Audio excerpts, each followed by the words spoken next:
Okay, so let's practice citing a website. The first thing we need is the URL, which is basically the web address. So let's go to our article here, and we can just copy and paste it from the browser bar. Let's go ahead. Oops, wrong one. Right there. Date of publication. Let's see if we have that information here. I don't see like an article date of publication. We do know it's 2020, which is good. Let's see. At the bottom, is there anything? Okay, there's nothing more specific than 2020, which is fine. We can definitely use that information. So let's just put that here in the year space. And then most recent date of access is today. We're looking at it right now. An author. That's the next thing that we're looking for. An author, editor, or translator.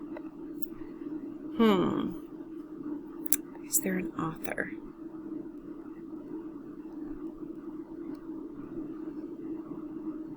It looks like the author may be the same as the website name, in which case we don't need to include it.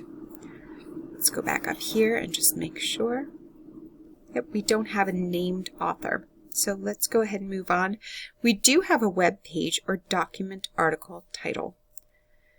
If you go back here, what is that for this particular web page?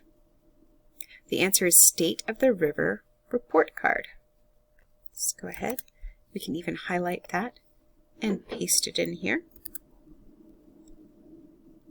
Okay, but we don't necessarily want to capitalize everything. So it's giving me a little tip about that right here. I have that yield sign, and I know that this is something that I need to correct. So let's go ahead and make those changes.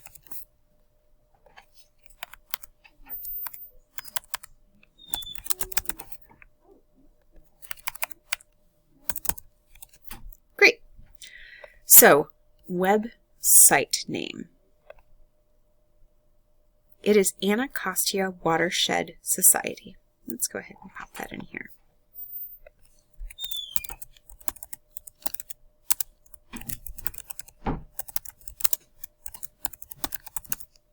Okay, and I believe the publisher is the same. I'm going to check down here at the bottom of the page just to see if the copyright gives me anything different. Nope, it gives me the same name. So I don't need to include it if it is the same. And if you ever forget that, you can come over here. There's a little I, and it gives you some tips. So look for the copyright statement, which we just did.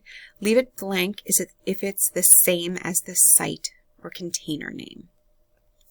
All right, great. Now we are not creating annotated bibliographies, so we don't need to worry about filling in this last section that says annotation. And I think we're all done. Just click Save. And ta-da! We have our first citation. Good job.